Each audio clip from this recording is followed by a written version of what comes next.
एक बालक ने अपने पिता को कहा कि पिताजी, मैं लोगों को सुखी करना चाहता हूँ। पिताजी ने कहा कैसे?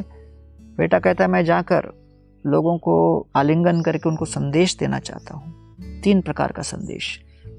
धैर्य धारण कीजिए, जीवन पर भरोसा कीजिए और मैं आपसे प्रेम करता हूँ। तो पिताजी उसे दुकान में लेके गए।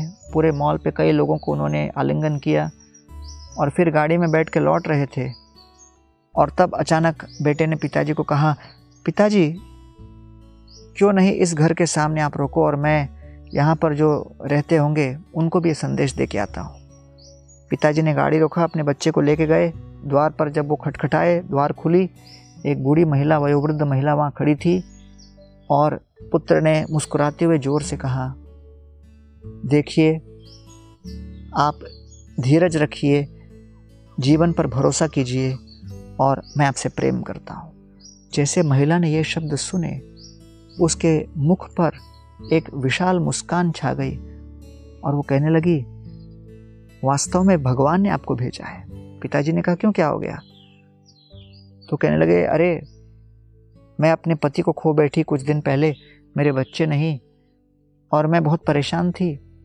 अकेलापन मुझे खा रहा था और मैं सोच रहा था मैं अपना जीवन ध्वस्त कर दूं, समाप्त कर दूं। देखिए, दूसरे कमरे में मैंने एक सूली लटका के रखी है। मैं आत्महत्या करने के लिए तैयार थी और जैसे ही गले में मैंने डोरी डाली, तभी अचानक घंटी बजी, द्वार पे घंटी बजी और मैंने जब द्वार खोला तब देखा कि आपका पुत्र खड़ा है और उसने ये 3 संदेश दिया कि धैर्य रखो, भरोसा करो जीवन पर और मैं आपसे प्रेम करता हूँ।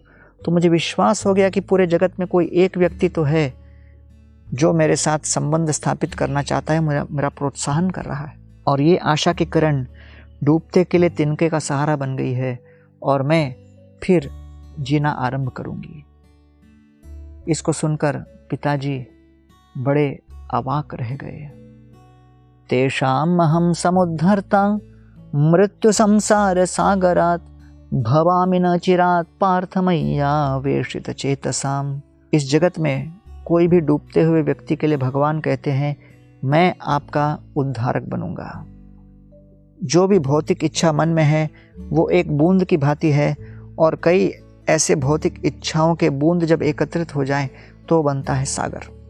तो इन इच्छा रूपी सागर से मुक्त करने के लिए केवल भगवान श्री कृष्ण ही हैं जो प्रकट होकर हमें आध्यात्मिक दिव्य सेवा में नियोजित करके हमें इन स्वतंत्र इच्छाओं से मुक्त करेंगे।